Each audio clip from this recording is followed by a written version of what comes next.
Hi everyone. Let's imagine you just joined a company and you see this new software called Teamcenter on your computer. Now you might be wondering, where did this come from? Did I install this? What does it do? Don't worry. In this video, we'll walk through how Teamcenter gets installed on your system, how to launch it, and what the login screen and UI look like. Let's go ahead. So first, who installs Teamcenter for you? In most companies, you don't install it yourself. It's usually the PLM admins or IT team who take care of that. If you need access to Team Center, you likely raise a request, something like request to create Team Center account or request Team Center access. Once they receive it, the PLM or IT team connects with you and they set up Team Center on your system. And most importantly, they also give you a Team Center license. That license is what allows you to open and use Teamcenter. Just like Microsoft Office needs a license to use Word or Excel, Teamcenter needs one too. Also, there's a backend Teamcenter server that's maintained separately by IT. You don't need to worry about it, but it helps keep your data in sync with others. Now, let's talk about what's actually installed on your system, what's needed for Teamcenter to work. So the main application installed is something called Rich Client. It's the desktop version of Teamcenter. Along with that, you'll need JRE, Java Runtime, because Teamcenter runs on Java. And the most important file is called portal.bat. This is like switch that starts Teamcenter. When you double click that file, it launches the program. Apart from that, there are some supporting folders like TC data that helps the system run. But don't worry, you don't have to configure anything yourself. All of this is usually set up by your IT or PLM team. So, how does Teamcenter actually reach your PC? You don't download and install it from the internet. It's usually deployed in a centralized way across the company network. This means IT might run something like silent installer or push the software using internal tools.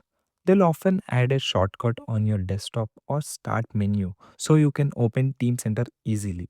So, in short, it's already been installed and set up for you in most cases. You just need to open it. Now, let's see how to launch it. If you're new, this is important. You'll usually find an icon, something like Teamcenter 14 or Teamcenter, like that. When you double click it, it runs that portal.bat file I mentioned earlier. This file starts a Java based launcher in the background, and that begins the process of opening Teamcenter. So remember, Teamcenter doesn't open like a regular web app. You launch it through this special file or shortcut. After a few seconds, the Teamcenter login window appears. Here, you'll be asked to enter username and password. In some companies, you can also select group or role, but sometimes that's optional. There's also something called environment. For example, production, as you can see in the picture here, that tells Teamcenter which database or environment to connect to. If you're in doubt, always ask IT team or a colleague whatever values to use. Now, when you log in for the very first time, something interesting happens. Teamcenter starts to synchronize files from the server to your system. This only happens once during your first login. Think of it like system saying, "Hey, I'm new here. Let me grab the latest files and set up from the Teamcenter server." This is why first time login takes a little longer. It's downloading what's needed so Teamcenter works properly for you.